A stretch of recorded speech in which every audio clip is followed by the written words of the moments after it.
Hey, my name is Sean. Welcome to Echoes in Eternity Bourbon.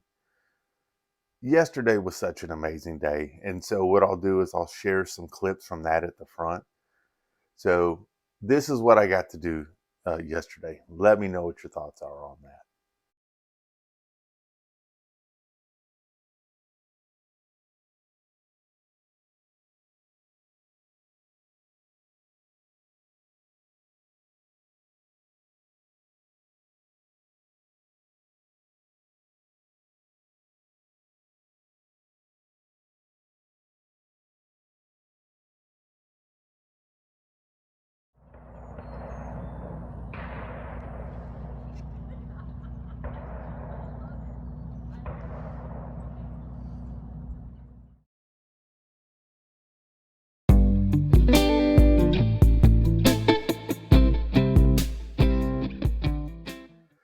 So, yesterday I got to hang out at the Georgia Quail Association. I was there as their liaison for their bourbon, so to say. So, was very blessed by that.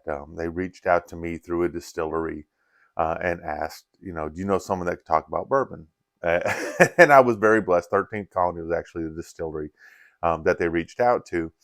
And they said, we can't have someone to do that for you, but there's someone that you might be of interest. And they reached out to me. This had been in the works for a few months. And I just had a great night last night. You know, I enjoy hanging out and talking with people, especially when you get to talk about bourbon and you get to talk about life. So, like I said, bourbon is like a catalyst to bring people together.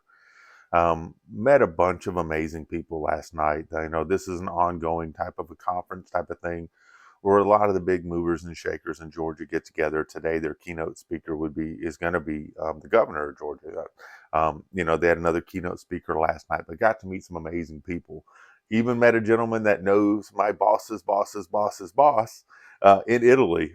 He actually got to meet the president of the company that I work for, who's stationed in Italy. Well, when they were bringing their work to Georgia, he's part of bringing work to Georgia, which was awesome. And we talked about that, but met some amazing people in all different facets of life last night. I had a great time going over some different bourbons. They asked me for some bourbons, and I try to give them a good selection of things. It was funny. The two biggest hitters out of there last night, though, were the 13th Colony, their bourbon, the 95 proof bourbon, and James E. Pepper. A lot of people absolutely loved the James E. Pepper last night. So that was really, really neat to kind of see people that, oh, I've never seen this one before, and they try it or they fall in love with it, and you get to talk about it a little bit. Super cool last night. Today's review is going to be over Little Book Chapter 7. As you can see, it's been open. I actually poured a sample of this for a friend before I even got to try it. So this will be my first try on this. So that's always fun. But I don't mind opening and getting a sample out because it also lets it open up a little bit, air, get a little oxygen in there. And so maybe I'll get something a little bit different than a fresh crack. I like fresh cracks too, so don't get me wrong there. I just got to let them set out a little bit longer a lot of times. Make sure that I'm letting them breathe a little bit. A lot of cool stuff coming up this weekend. My Dolphins won't be in the Super Bowl, but Super Bowl Sunday, I will wear my Kiss of Death shirt, who I believe is going to win the Super Bowl, which will probably cause them to lose the Super Bowl. So I will reveal that Sunday. Also on Sunday, if you saw the video, 13th Colony has a distillery only cast strength rye. It's 130 proof. It's amazing. Uh, there's a sample for that that's given away on Sunday. If you know what to do on that specific video, 21 Continental US, all that good stuff. But there'll be a pour of that going out. Pour that also for the Patreons. So Patrons, you have a double shot at winning a pour of that. So I'll be releasing that on Super Bowl Sunday as well. I think that'll be super cool. Um, I've had a couple of great trades the last couple of days. As those know, I really, really liked this bottle from Eric Andrews. You can't tell with it being gone. So I had to trade for another one. There was a comment, and I'll answer that comment that was, what did you actually trade for it? And I had got a while back, I had got a Whistle Pig 18, and it was a rye. But I found someone that was interested in that, and the MSRP on that's pretty high. But the secondary on these old fits is pretty high too. You don't just find them at MSRP. So he said, I really like that whistle pick. I said, you know what? I really like that old Fitz. Consummated the trade there. Excited about that because that old Fitz is so freaking good to me. Had another trade come through yesterday. Still determining what I'm going to do with this one. This is a Blanton store pick. And it's not from this area. But I was able to get a trade for this in and excited about this. That may be a future giveaway type of thing. So looking forward to that. And then there's the 2000. We're like 155 members away from getting this one out, which will be 7 bottles and a huge sample pack. So at least 8 opportunities for winners. You know, got the Stag, you've got the C923, you've got the Four Roses store pick, you got the American 2XO up here, American Oak, you've got a 1-liter Buffalo Trace, you've got a Knob Creek over here, Longhorn, you've also got an Eagle Rare. And the best part about this is that there are 5 members of this that they gave into bottles to get out to you guys, which I think is amazing and outstanding. It says a lot about how giving, how giving the bourbon community is, how much they want to see people try new things and experiment and have fun with it. And I love your comments. You guys are always uplifting a lot of stuff, and it makes it fun. Appreciate it. So now all that preamble said, someone will mark true start. That's fine. I love it. So let's get into this Little Book 7. I've been looking forward to this. This is actually my first Little Book. So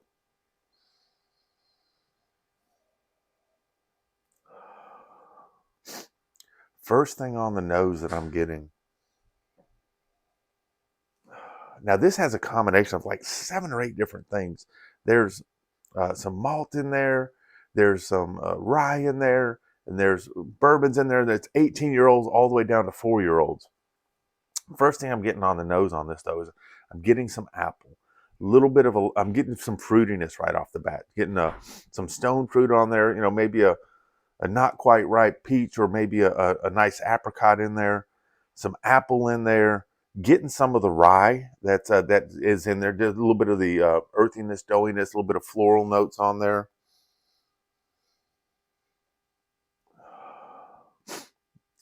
The nose on this is really, really neat because it's 118 proof, but it's not nosing heavy ethanol. You're just getting nice flavors, nice floral notes in there, a little bit of caramel, some vanillas in there, so some of the traditional bourbon notes on there. The legs on this are taking a long time to form, which is really, really nice. So this one's going to have some nice thick legs. Who doesn't like nice thick legs, right? It's super viscous on there, so I'm expecting a very nice mouthfeel on that. And like I said, I'm not getting a lot of ethanol on the nose. Beautiful color, kind of a burnt orange on this. Something, I'm really, really liking that. A lot of times you get the burnt oranges, you have some like reddish hues or some yellowing hues, but this is like right at a nice orange on here. Got my Dolphins glass, trying to get ready for 2025 Super Bowl already.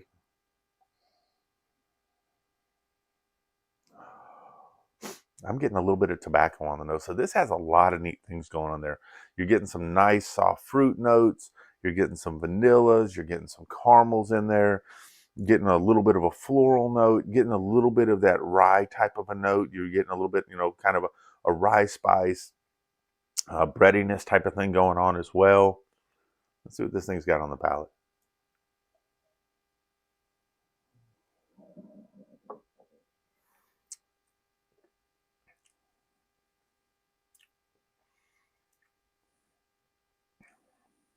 Wow.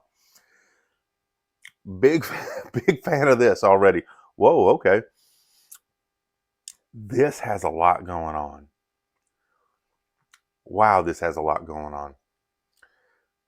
So first thing I'd say off the bat, yeah, that's a nice finish on that too. This does not drink 118 proof. And I've been very fortunate lately where I've had some stuff that just does not drink over proof. This has got a really neat finish to it too. So you get some of the sweetness up front, a little bit of the caramel, but you get a lot of soft flavors that just kind of move in and out. So you get initial sweetness going on. You get a little bit of a rye spice and allspice on the back, tiny bit of that oak on there, a little bit of dryness from the oak, but not overly dry at all, which you can worry about when you have something that's 18 plus years old in there, but they blended it well. But then after you get you kind of get the front sweetness, then you kind of get some of the deeper flavors. So a little bit of the rye spice, allspice, tiny bit of pepper, some oak, get it some tobacco, and then you kind of get a wash back up of more of the fruit flavors again, which is really neat.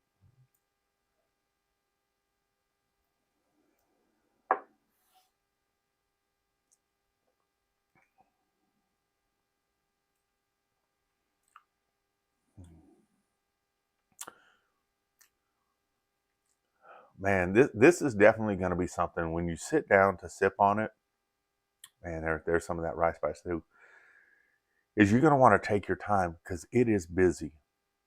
Not as in like it's overwhelming when it hits you, but it's nice and smooth. It's got a great mouthfeel.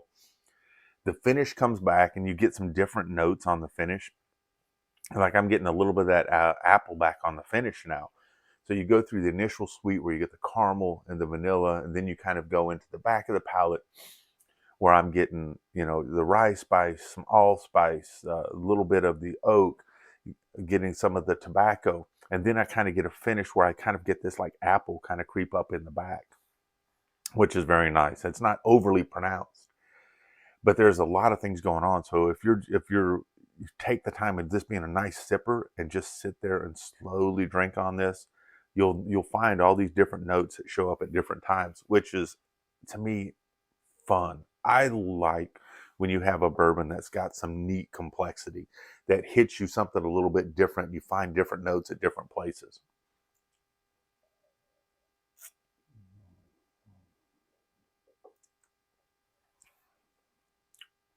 And man, this is so smooth. Like I said, it does not drink 118 proof. You get a tiny bit of a hug, but it's not just hammering your chest on fire.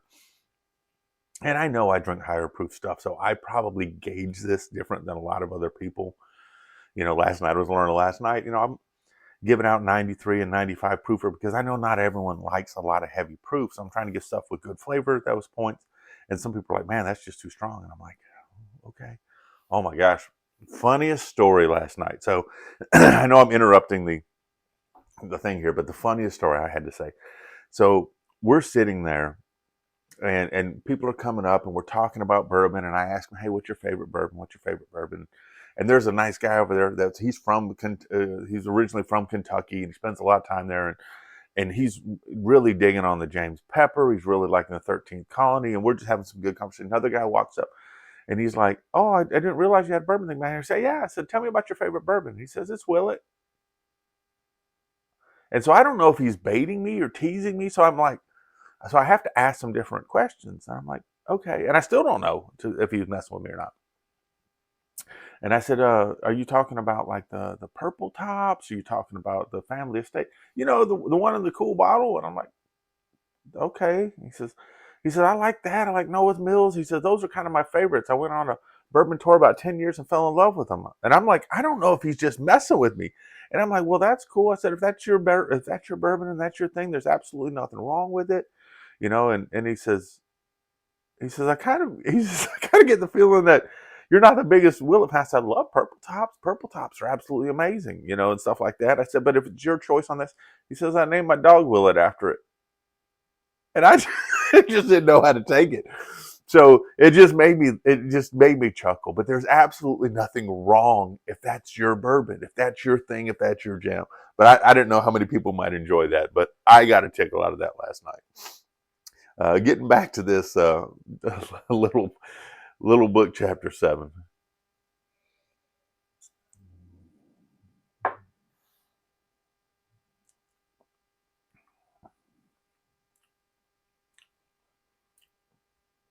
There's a nice little herbal quality on the back of this too.